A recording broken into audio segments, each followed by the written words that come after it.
been a while since we've had one of these segments. It feels like it's been almost like a whole month or something. At least 4 episodes. It's been a minute. It's been a minute. At least, yeah. No, so we can decompress a little bit before we get into Fun with Real Audio. So the first little bit of news that I have up here, which is kind of cool, is that there's a Comic-Con going on in Brazil right now. Not right now as you guys are hearing this, but as we're recording it, there was one going on.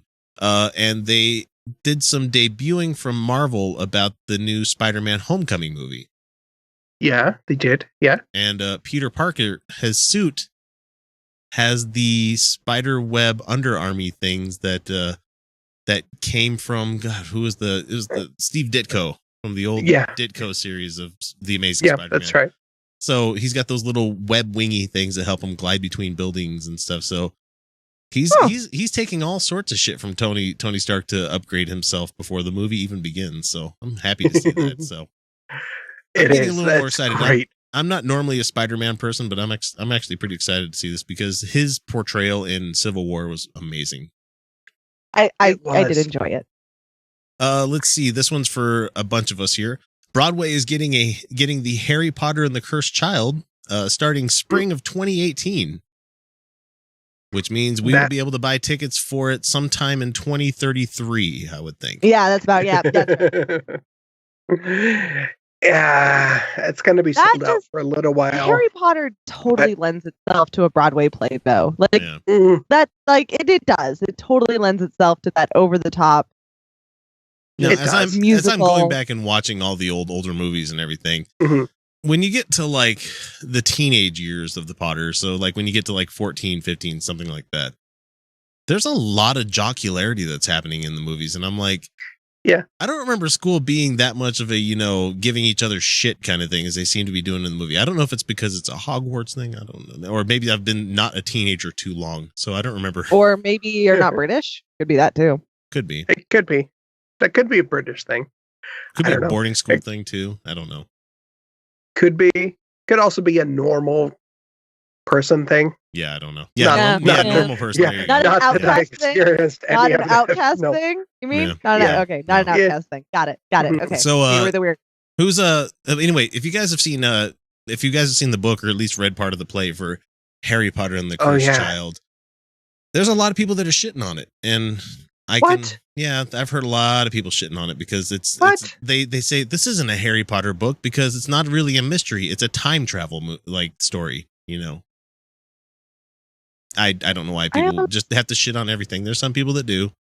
I've heard them. See, and I haven't read the newer stuff just because I don't know. I'm not in a place to revisit that yet. I guess I'm just still nostalgic, and I don't feel like shitting on the new things, and I don't feel like ripping apart. And there's a lot of people who are very much enjoying it. It's just something I'm like, you know what? I got the story I needed out of it, I guess. I didn't need to expand that universe. I was good where I was. So. Well, the thing is, it continues like what 20 something years after the seventh book. About 15 or so. So if you remember the epilogue from the last book or the last movie. Yeah. Yes. Where Severus Albus is going. Right. That's where the play starts. Yeah.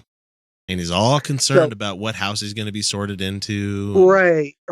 It's I read the play. I read the script.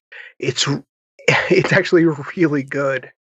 I think where they take that story. There's a lot of people that didn't go for the MFA. There's a lot of people that never went for that never went to the theater program or anything for their school. So I can read just about any play and enjoy it because I take it for exactly what it is. It's a play. Right. Yeah, it's not. It's supposed. It's not. This is my problem with. It's not. Yeah, this is my problem with like kids reading Shakespeare in English. I'm like, this is not how you enjoy this format. This is not how you get to understand it. You have to have a familiarity with the theater before you can read a script and go, oh, I know what I'm doing with this. Or where your imagination goes with it. You can't just go in cold like you've been reading books and then read a script. It doesn't work. Right. Yeah. I had to before my daughter read it, I had to sit down with her and go, this is not a book. This is a script, and here's how that works. Yeah. Like there's I grew up in theater, so yeah. I grew up in theater, so reading reading Shakespeare and stuff totally worked for me, but I was like the only one. So. Yeah.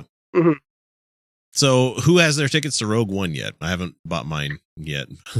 Oh, I'm going to go later than most people, I think. I mean to opening weekend. I'm going to shoot for a Sunday. I just have to decide if I'm going to drag all the kids, one kid at a time. I don't know. I feel like this is one I'm going to go watch 4 times in the theater. So yeah, the only question is how many times am I going to go see it? Exactly. Because I've got my ticket. There's the preview. Yeah. And then there's where I take my family. So I am going to see this one at least 3 times. Yeah, I'm a bit sad though, because usually the big theater chain that we have here, well, the big local theater chain that we have, the Megaplex Corporation, ran by Larry Miller's family. Last year when they did episode 7, they had a giant screening party, and I paid like $60 to get tickets for me, just me and my wife, one of them. So it was like $120 to go see Star Wars. And it was cool because they had a cantina going on. They had a DJ. They had all this fun that stuff. sounds fun. You didn't have to be among the riffraff. You could be among your people, the ones that just wanted to sit down and have a glass of blue milk. Right. They're not. It literally was blue fucking milk. It was disgusting. I'm like, who drinks milk? It sounds terrible. Ugh. I can't do straight milk either anymore. When I was a kid, I used to love it, but now I'm like, I can't do it. Can't do the milk thing. So I'm really looking forward to it, but I was also looking forward to having like something like that because they gave you a lanyard with a VIP thing on it, and I'm like, yeah, you felt like you were, for a minute there, you were like in touch with being a movie theater royal of some sort. I can have any seat in here that I wish. They fucked that up too. But I thought they were sincerely going to be doing that this year, so I might not even be bothering going down to like one of the big screens to see it. Maybe I'll just watch it local. They're saying that it's tracking to be as big of an opening as episode 7 was, so I'm pretty hyped about it. And I like how Kathleen Kennedy put it when they found out it was tracking at like at least 140 million for their opening weekend, I think. And she's like, everybody's asking her, oh, well, if the number's that good, are you guys already planning on a sequel? Are you planning a sequel? And she's like, this movie already has a sequel. It's called episode 4. It's called A New Hope. And it's like, and that one was written by George Lucas. And it's like, she's got you there, guys. Fair point. Well made.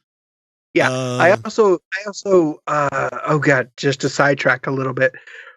She was also asked in an interview about catering to women, with her putting women in leading roles in these movies. Oh my God! Does it? I know, but she had the perfect response, and I'm sorry because I don't have the quote in front of me, so I'm probably gonna fuck it up. But the gist of it is, why should we cater to men? Right? Exactly. No shit. Yeah. You're half the audience too. Really, come on. Really kind of. It's so fucking annoying that like people are like, isn't it shocking? There's a woman leading a movie where it doesn't have to be. No, yeah. Yeah, the Ghostbusters. It's not Eat, Pray, Love, you guys. Yeah, it's really not that. Yeah, really the gist of it was, I don't feel the need to cater to anybody. Yay! Well, and since we're talking about women are people too. Women are people too. Women are people too. Okay. And more than half the population. More than half. Just barely. Enough though. So let's see, since we're talking about theaters and theatrical releases and stuff like that, most films are served up in theaters the same way they are at home, either on discs or via streaming. So if that's the case, why does it take so long for films to make the jump to home viewing? This comes from I think this comes from Cinema Blend. So it's possible that the gap is about to shrink significantly. While the structure of a film's lifespan from box office to home rental to television has been in place for a very, very long time. Some studios... It's already shrunk quite a lot. I'm just saying that it's been a pretty much the same tier. I mean, maybe shrinking by a couple of weeks here and there. I mean, when it's not quite as bad as it was in the 80s when it took a really long time for shit to hit the home market. But let's see, there's a deal coming up that they're working with a bunch of other studios out there. They're going to set up a premium tier of movie rentals for new releases that would cost somewhere between $25 and $50 per viewing of a film once it hits streaming services. So people that are pushing for this are obviously Warner Brothers and Comcast, the guys that own Universal and all these other big studios, which I think it's a terrible fucking idea to have a conglomerate like that. But it's not going to fly. No. So they're saying that home media sales have been stagnant for some time, and the studios, who rely on that revenue almost as much as they do box office ticket sales, are looking for ways to jumpstart it. So they're looking to charge $25 to $50 to watch a movie once in your house. Mm-mm. I would rather go to the theater. I'm going to continue. Felicia, you're muted. Yeah, that's not going to happen. That's not going to fly. No. People aren't going to go for it. You're still muted. God damn it. So I will spend 50. If I'm spending $50 at a theater, that's me getting everything. I don't like doing it. No. Yeah. I don't like. I mean, I like going. I mean, what I was trying to say is I don't like to watch these beautiful films for the first time on home screens. Yeah. I don't like Until I get that 100-inch TV, that's going to be how it's going to be for me, is going to the movie theater. Because they have the big fucking screen and the big fucking sound system and the nice cushy chairs. And let's admit it, the theater seating has gotten a lot better from 20 years ago. The seating has got better, but I actually prefer watching it at home. Well, yeah, because there's not the audience. Right. And audiences are terrible, and they've gotten worse with cell phones. That's why I love Sunday matinees. Yeah. Honestly, Sunday matinee nobody's there. To be fair, I'm kind of spoiled by the press screenings where they do things like take your phones, and they come out and they warn you, hey, if your phone comes out, we're taking it. Or if your phone comes out, if your phone rings, you're out. If you're disruptive, you're gone. Like when we went to go see Winter Soldier, Kyle, and our friend Ryan, we went to go see Winter Soldier. Yeah. We left ours in the car. We just left them in the car. Yeah. They're like, you can't bring them with you. Like, if we see a phone, hear a phone, sense a phone, you're gone. And they have people with the fucking night vision goggles that stand in the front of the crowd. They do. So I've been kind of spoiled by that, and it's really driven home every time I go to a screening with wide release with the general public. Like when I took my family to go see Fantastic Beasts, and we're sitting there, and the person in front of us is she's on her phone texting the entire fucking time. I don't seriously. Get that. I don't get that. Yes. I actually don't run into that, but then again, I don't ever go at high traffic times. Right. Every movie, I don't go I can see that screen pop up somewhere over in the fucking audience somewhere. Someone thinks they're being so slick about it, but nope, you can still fucking see it, douchebag. Yeah, no, I don't you're know at a what movie. It is. Put it away. You're there for escapism. How are you escaping when you're on your fucking phone in the middle of a movie? Right. Hate it. It's so. Cinemark has been talking about having talks about the premium rental option with some of the studios, though they've given no details about where things stand. There's one area where this could actually have a detrimental effect on the studios, and the prices that streaming services and television services pay to air movies is based on their box office performance. So that's why Starz usually had so many B and C movies, because they were a shitty network and they didn't want to pay that much for movies. And so, well, they're cheap and people watch them. So, hey, I mean, I'd watch Robot Jocks if it was in front of me right now. I'm not picky. Yeah, that's probably why I grew up love terrible movies. That's why I love watching shit like I mean, there's people that would say it's not a terrible movie, but I realize that it's very niche, like the Addams Family movies. I love those movies, but they're not great movies by any standard. No, they're not great, but they're so much fun to watch. They really are. Christopher Lloyd's defining role, I think. Everybody would be like, "Oh no, Doc Brown." I'm like, no. Fester. Mm-hmm. But isn't that I'm sorry, but there is something to be said about a niche film, and I don't know why we would put the qualification great on there. If they are genuinely enjoyable to watch, if they are interesting and unique, that makes it good art. Yeah. Well, that makes it good art. Being a good indicator there. Like the reason it was expensive is because they shot it on location in Japan. Right. There is a big difference when we're looking at movies. There's a difference between a good movie a movie that is very, very high quality and a movie that is enjoyable, but very low quality. A movie can be enjoyable, but bad. Yeah, and a Blair movie can Witch. be good. Yeah. And a movie can be bad, but enjoyable. I guess, I don't know. I mean, I haven't taken that many. I've only taken one film course. I really did enjoy it a lot.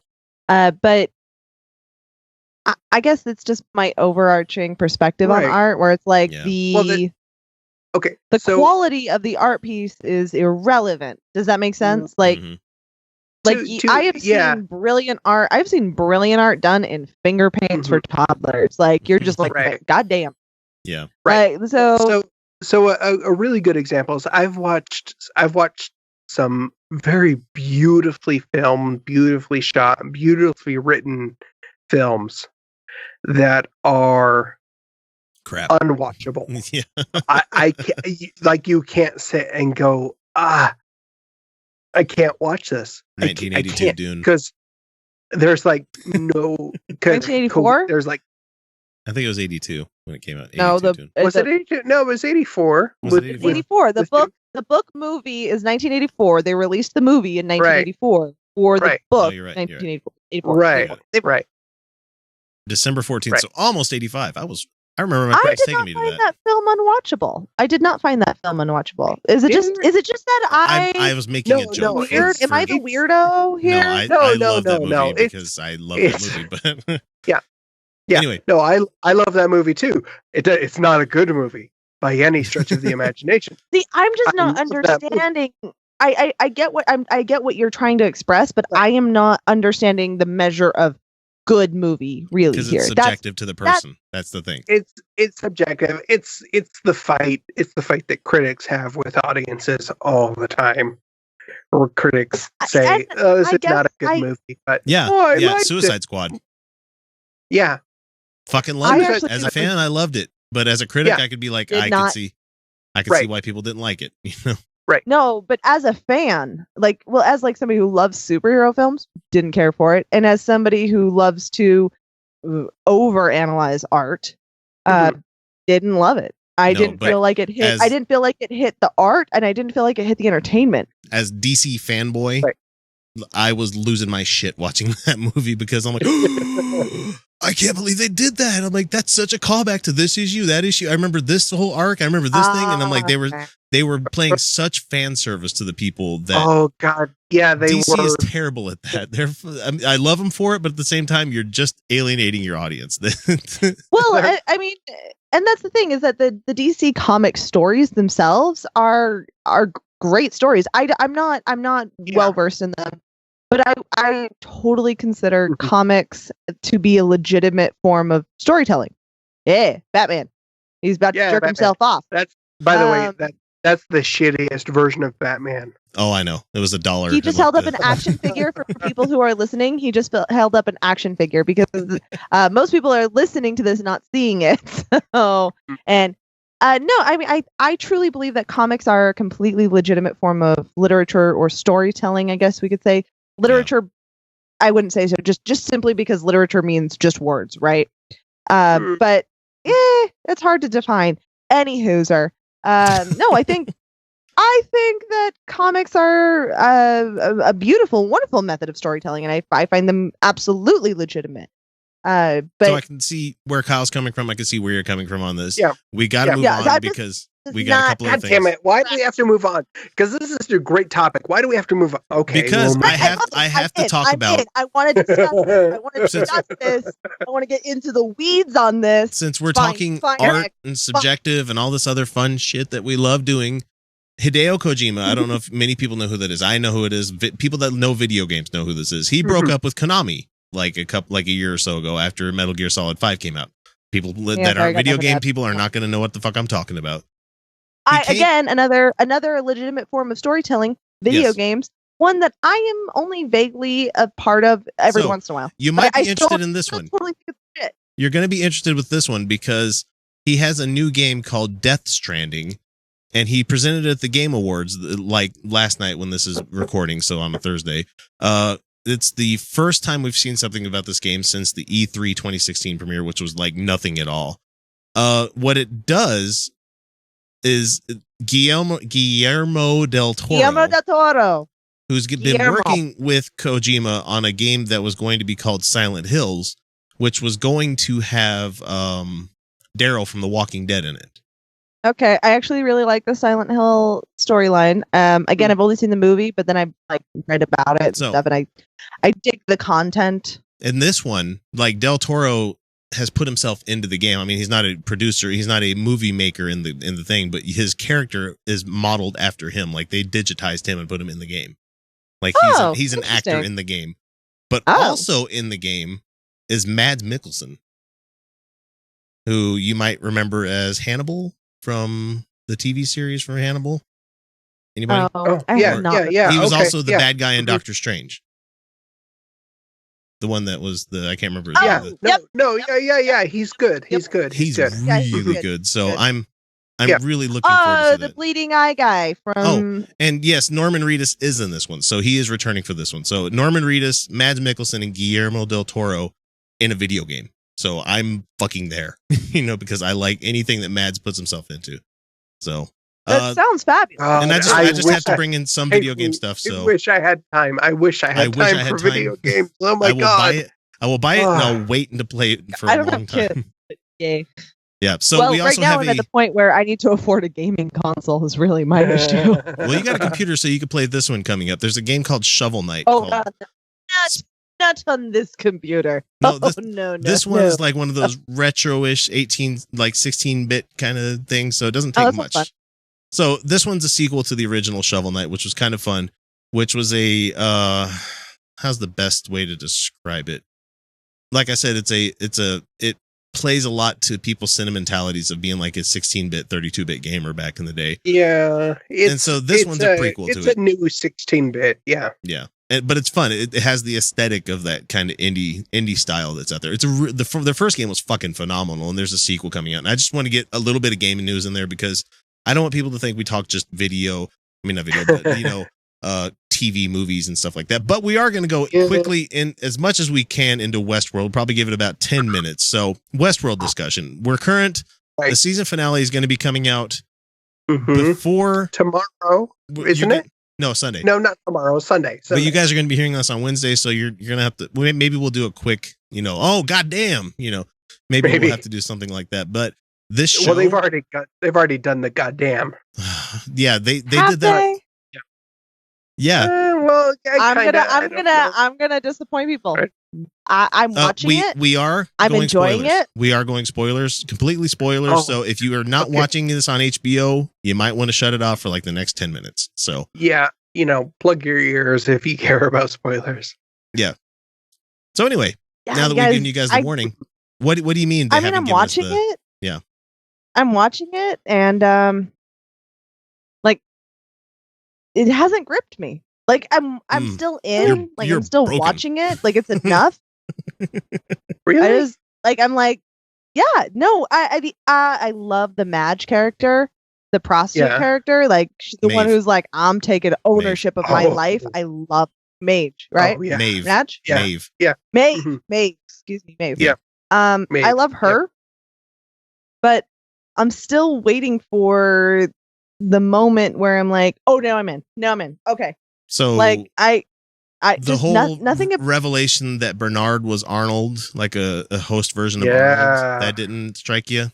No, none of this really hit me. And I'm like, or how about I don't know. I guess I'm just like, and how about I don't know. Dolores killed Arnold and all that fun stuff. And let's not forget that what was the big thing that threw me this week is when I've wondered who the man shot himself in the head. Yeah. Oh my god. Who the man in black is. Not Ed Harris. What the hell is it? Is it Ed Harris? What the fuck is his name? I think it's Ed Harris. No. It's got to play RoboCop. I know. What the fuck is it's not Ed Harris. Yeah, Man in Black. I know who you're talking about. It's the Man in Black. Yeah. I'm tracking all of this. I'm tracking all of it, and I'm still just like, I don't know. Maybe it's just the Western motif never spoke to me. Could be. Yeah. That's like, that might be I don't know what it is. Well, no, it's just, I mean, it's, I find the idea intriguing, especially the robots and the sentience, and but I'm waiting for more of the. Okay, here's what I'm waiting for. I am waiting for the goddamn robots to wake the fuck up and revolt. It is Ed Harris. I thought it was Ed Harris. Yeah. Like Sorry. I know it's getting there, but I am waiting for that moment. Like every time the robots do anything where they're like fighting their internal programming and they are evolving as we're seeing it, I'm like, okay, I'm there. But like the maze thing, I'm like, I don't feel like you guys knew what you were writing here. No, the maze is there is not a actual maze. It's a it's the way that the programs are self-actualizing. It's how Bernard became Arnold again. It's how Dolores found her way to be who she was before. It's the whole, it's the building up of the psyche of these programs and these creations that turn them into sentient beings based around pain. It's just, for me, is like, I'm just watching this. I'm like, fuck, man, they really know how to turn it around on people, because Possibly. I mean, the whole part where like, okay, yeah, if you haven't figured it out by now, I understand. No. Not you. I'm talking to the audience at large. If you haven't figured it out by now, the show is not just one timeline as you're watching this. It's at least three. It's at least 3 timelines going concurrently. So if you haven't also figured it out, and I'm going to shoot myself in the foot if I'm wrong about this, but Ed Harris is Billy. The guy that's in love with Dolores and that's there with his brother-in-law. I'm not with you. I don't know. This is also a show I know I'm gonna have to go back and rewatch the whole season. I went back and watched the first episode, and I'm like, holy shit, they layered this thing perfectly, because there's stuff you pick up and you're like the type font being different on the can of paint that Dolores drops out of her bag is like her way to get people to talk to her, kind of thing. The font changes on it, so it'll tell you exactly what era you're in by looking at the font on this thing, and it's like, I'm seeing it completely differently. Even their continuity is amazing. Like the blood splatter that she has on her face when she's talking to Bernard comes up in another scene where she has the same blood splatter, and I'm like, God damn, like, this must have been an editing nightmare. See, and I'm getting a completely different feel. I'm getting a total, and I love Battlestar Galactica, and again, I'm in with Westworld. Don't get me wrong, but I'm getting this feeling where like you can kind of tell the writers were like throwing things at a dartboard and like, let's do this. Like in Battlestar Galactica, I felt like the writers would just have the pictures of all the characters on a dartboard, and then they'd cover their eyes and like be like, and you're a Cylon.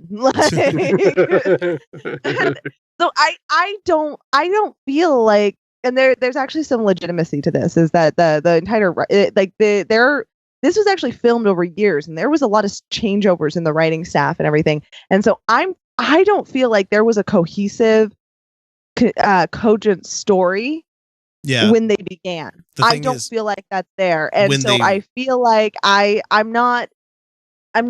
This isn't Game of Thrones where they have a direction. They know their characters, and they were, and again, they were working off of source material. Had a direction.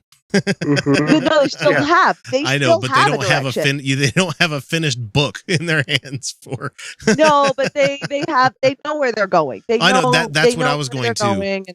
I was going to go into that and say that yes, maybe for this first season, maybe for the last couple of episodes, they finally got their shit together and they're finally saying, okay, this is the direction we're going to take it. I can see where people would say that they didn't know where they were going. I think that they have figured it out at a certain point. But when they say, we'll be back for season 2, which they've already been greenlit for, they can finally go, okay, now we can plot this whole thing out and make sure we keep this narrative going. It's not going to be like I'm going to keep watching through season 2. I'm going to keep, and I hope that they do that, because HBO does have a history of being able to throw money at stuff.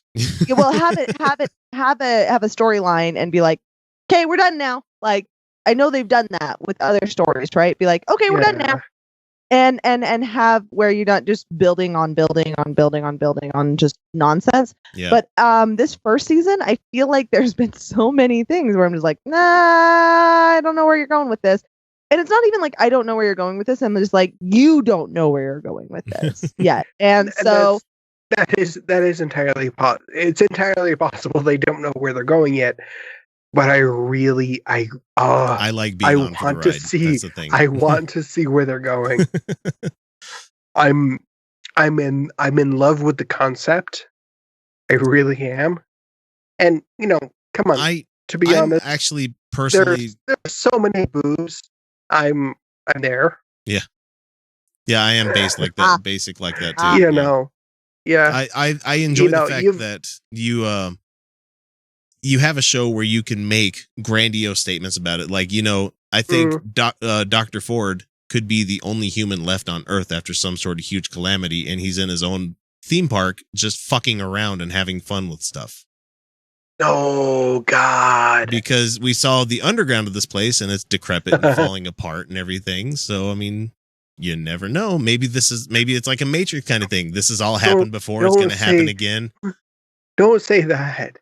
It's so fun that we have such a wide open canvas that we can paint with our own paintbrushes. But there's a problem with geek culture where there's a lot of people that start going down that route, and then when the show doesn't go that way, they get pissed off about it. I'm not one of those guys. I like to. It is. Yeah. No. I'm right or wrong about things, and so. Well, I don't like to try to anticipate where they're going to go. No, but it's fun to think about. It is a lot of fun to think about, and I've got my own ideas about where they might want to go. But really, Even on the first episode when what's the kin to Dolores's Barbie, the guy that always gets fucking killed no matter what happens to him. The tragic character, and the Man in Black is always just Cyclops. Fucking with him. Yeah, and so it's I can't. That's how I see him. Yeah. Oh, it's Cyclops. Yeah. Oh, fuck that. I always see him as yes, yeah. I didn't even think of that. God damn it. You're right. Yeah, see Cyclops. Now I hate him. I hate him no matter what. I fucking hate that. I hate Cyclops. Worst X-Man. Yeah. Fucking hate him. That's why I have a hard time feeling bad for him for anything. Like, man, that sucked. But it's okay. It's this last episode. I just don't feel like I can even speculate because I don't have a basis yet. Yeah. Like, I'm like, literally, they could blow the whole thing up. Like, I don't know. I'm not invested at this point. I don't know. I don't feel like. Yeah, I'm not invested. My wife's not as invested as I am. I start talking to her about the different timelines and who might be who, and she's like, I watch it with you. I don't know. I tend to invest pretty early into most things. Yeah. I do too. Well, yeah, you had me at the miniseries for Battlestar Galactica. Yeah, that's not true. I tend to invest after a season. Yeah. And if the overarching season, if the first book, if the overarching season can make me go, okay, I'll pay attention to the next one. It took me like 5 times watching the first 3 episodes of Archer to give the 4th episode a chance. Really? See, I was sold on Archer because of C-Lab 2021 and Frisky Dingo and all of the other shows that came out. I didn't like. That thing is, I stopped giving C-Lab 2020 any chance, and Frisky Dingo, I was out. Like, I was hard out. Master Cylinder. I just gave 0 fucks. Like, I gave 0 fucks. Cody. I don't know. Cody. It takes a lot for me to be like, all right, I give a fuck. And then once I'm sold, like once you have a story for me, like then I'm in. Like then I am in hard. Like I will know everything there is to know about this world, about these characters. I will read on this shit, but yeah, it's at the point where I've actually subscribed to the subreddit already because I like the show that much. And that's fandom right there. But one of the fun things I think about what this show is, and we'll probably cut it short here really quickly after we get this last statement out of the way, is that it's a show that's trying to tell everybody, what the fuck do you think makes you so special for being a human? Why do you think that you're so special? That's the part that does keep me interested, is because the ghost in the machine, right? Yeah. The idea of consciousness in something that is not human and this idea that the soul is not an actual thing that is born in living things. It's the same thing that made me so engaged in the Data character, right? Like, he's alive, he's a person. He's not a human, but he's a person. Right. Yeah. Like, that's where I live. Right, but where's the line between machine and alive? And oh my god! And like, yes, I love that. When Ford I is fucking like, love that so much. When Ford said to him, like, yeah, this isn't the first. This isn't the first time that you've tried to take me out. You know, it's like, yeah. He's like, Anthony Hopkins has done this. He's been around the block a couple of times with this whole machine sentience thing. So he like knows what to do, has backdoors installed, like the whole Charlotte character where she's supposed to be there as this killbot and he shuts her down immediately. And he's it's almost like the whole like clever girl thing from Jurassic Park where Bernard was just like, fuck. Oh God. And the ending of that one. Oh, but what really twisted my noodle on this episode and made me think that the Man in Black is actually Billy is when Logan hands him the picture of the sister that he's supposed to be marrying. And so he's like, did you forget about this? And so he's holding that picture, looking at it, and I'm like, that's the picture that the dad digs up, and he goes, it looks like nothing to me. It looks like nothing to me.